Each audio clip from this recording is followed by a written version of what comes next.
तर वसई विरार नालासोपारातही पावसाची हजेरी पाहायला मिळते। नालासोपारातही रस्ते जलमय झालेत। तर नालासोपारातील सेंट्रल पार्क, नागीदास रोड आणि टाकीपाडा परिसरात रोडवर पाणी साचलंय। नालासोपारातही रस्ते जलमय झालेत। मध्ये यंदाच्या वर्षीचा पहिलाच पाऊस हा झालेला आहे आणि या पहिल्याच पावसामध्ये पूर्ण मुख्य रस्ते जे आहेत हे जलमय झालेले आहेत। आपण जर बघू शकता, मी आता गुडघाभर पाण्यामध्ये उभा आहे आणि हा जो रस्ता आहे हा नालासोपारा पूर्वेचा सेंट्रल पार्क ओसवाल नगरी हा रस्ता आहे। हा पूर्ण रस्ता जर बघितला तर आपण पूर्णपणे जलमय झालेला आहे। या ठिकाणी जे सामान जे आहे हा रस्त्यावर वाहत असताना दिसतंय। हे मीटरचे बॉक्स आहेत। त्याचप्रमाणे पूर्ण या रस्त्यावरती गुडघाभर ते मांडी इतकं पाणी साचलेलं आहे। जे सगळे दुकानं जे आहेत हे पाण्याखाली गेलेले आहेत। रात्रीचे 2:30 वाजलेले आहेत।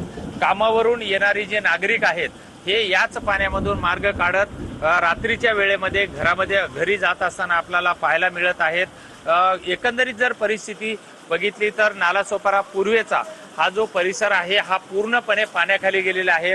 समोर दुकानाच्या समोर जर बघितलात तर नागरिक जवळपास मांडी इतक्या पाण्यामधून मार्ग काढत असताना आपल्याला पाहायला मिळत आहेत।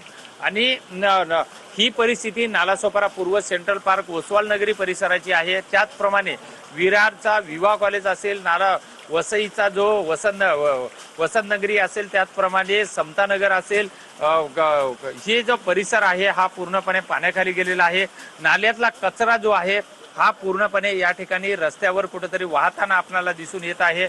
संध्याकाळच्या वेळेमुळे अनेक वेळा या ठिकाणी जे तरुण जे आहेत यांनी स्विमिंग करत असतानाचा सुद्धा मुख्य रस्त्यावरती आनंद घेतला असतानाचे सुद्धा काही चित्र जे आहेत हे समोर आलेले आहेत। त्यामुळे एकंदरीत जर बघितलं तर महापालिकेने जर या वर्षीचा नालेसफाईचा जो दावा केला होता, हे पहिल्याच पावसामध्ये नालेसफाईचा दावा हा फेल गेलेला आपल्याला पाहायला मिळत आहे। विजय गायकवाड, TV9 मराठी, नालासोपारा। तर नालासोपारामध्ये रस्ते जलमय झालेत। वसई विरार